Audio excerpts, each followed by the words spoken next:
अगर बात करें हम इसके डायग्रामेटिक रिप्रेजेंटेशन की, तो सबसे पहले देखो एक माइक्रोस्कोप जो यूनिन्यूक्लिएट है उसके अंदर 2 टाइप के डिविजन्स होते हैं, यानी 2 डिवीज़न ऑफ माइटोसिस होंगे, first mitosis and second mitosis.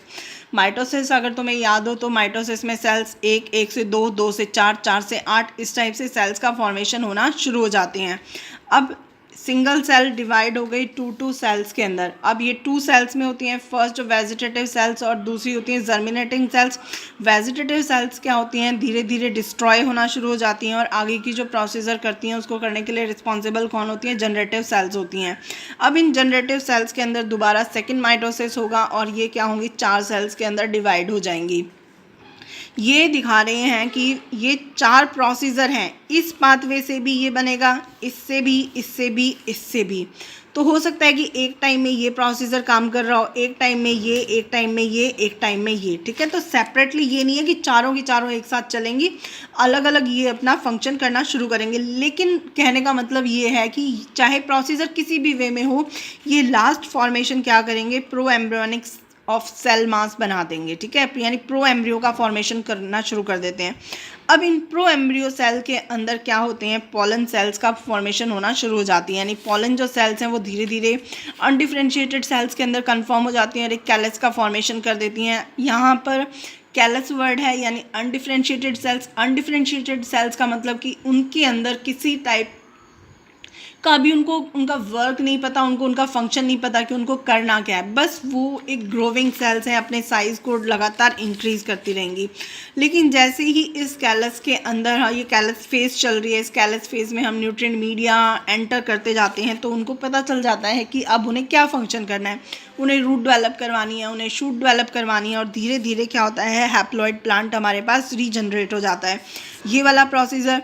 और प्रो एम्ब्रियो से अगर ये पॉलन ग्रेन्स ना डेवलप होकर डायरेक्ट भी एम्ब्रियोजेनेसिस हो जाती है और पूरा प्लांट रिक्रिएट हो सकता है।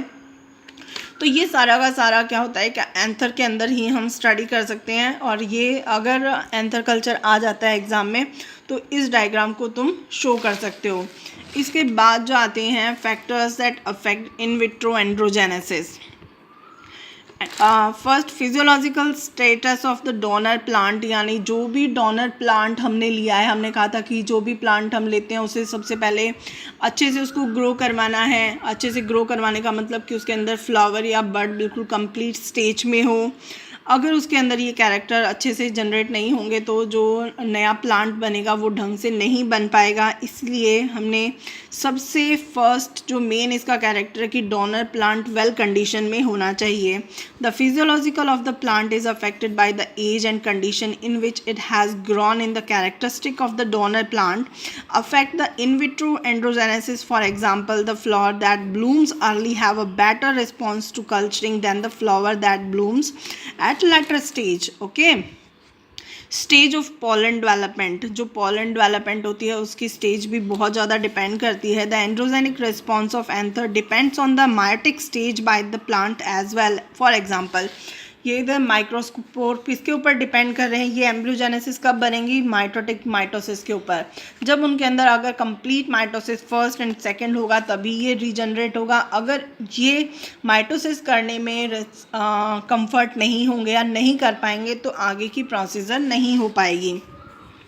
For example, in plants like Datura inoxia यानी धतूरा एंड निकोशियाना टॉबेकम यानी तंबाकू, पॉलन जस्ट बिफोर और after the mitosis give the best androgenic response. की इनमें जैसे ही पॉलन्स बन जाते हैं, पॉलन बनते ही इनके अंदर क्या हो जाते हैं, माइटोसिस स्टार्ट हो जाती है और ये माइटोसिस स्टार्ट होने के कारण ही इनके अंदर बेस्ट एंड्रोजेनिक रिस्पॉन्स या रिजल्ट आते हैं। एंथर वॉल्स, अब हमें ये पता है कि जो एंथर के चारों तरफ वॉल्स होती है उस पर एपिडर्मिस, एंडोडर्मिस, मिडल लेयर्स और टैपिटम में कन्वर्ट होते हैं। एंथर की स्ट्रक्चर तुम लोग स्टडी कर चुके हो। Some other studies have shown the exact of the anther in the pollen culture and hence producing an embryo development. अब हमें ये पता है कि जो एंथर के जो कल्चर होते हैं पॉलन कल्चर को बढ़ा देते हैं या उसकी प्रोडक्टिविटी को बढ़ा देते हैं और एम्ब्रियो की डेवलपमेंट इसके लिए रिक्वायरमेंट होती है। These studies have proved that the necessary nature of anther wall is pollen culture is an essential factor of androgenic process, यानी एंथर के चारों तरफ एंथर वॉल का होना उसके लिए मस्ट कैरेक्टर है। अगर एंथर वॉल नहीं होगी तो एंथर क्या होंगे, रीजनरेट हो जाएंगे, और धीरे धीरे डीजनरेट होने के कारण वो वेल डेवलप्ड ही नहीं होंगे। तो वेल डेवलप्ड नहीं होंगे तो आगे फंक्शन कैसे कर सकते हैं।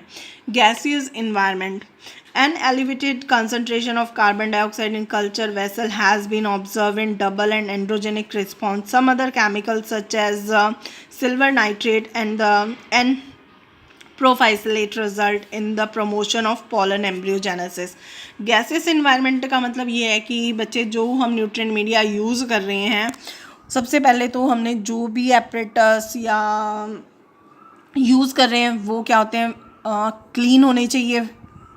उसके अलावा जिस कल्चर रूम में हम ये काम कर रहे हैं वहाँ पर प्रॉपर ऑक्सीजनेशन होनी चाहिए। अगर प्रॉपर चीज़ें वहाँ पर नहीं हैं तो वहाँ पर हम काम नहीं कर पाएंगे।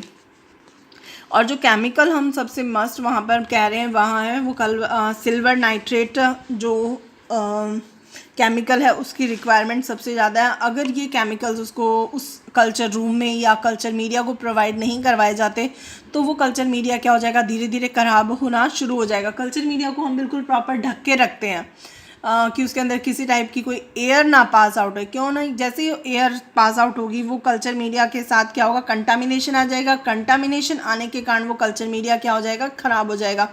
अगर बायोटेक वाले बच्चों ने तो स्वीटी मैम ने उनको टिश्यू कल्चर में कुछ शायद तैयार भी करवाया था तो उन लोगों को पता भी होगा कि कंटामिनेशंस क्या होती हैं।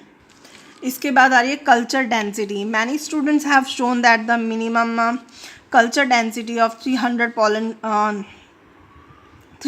pollen per ml of the culture medium is required for the embryogenesis, but the highest embryo yield has been observed at 1000 to 4000 pollen ml culture medium।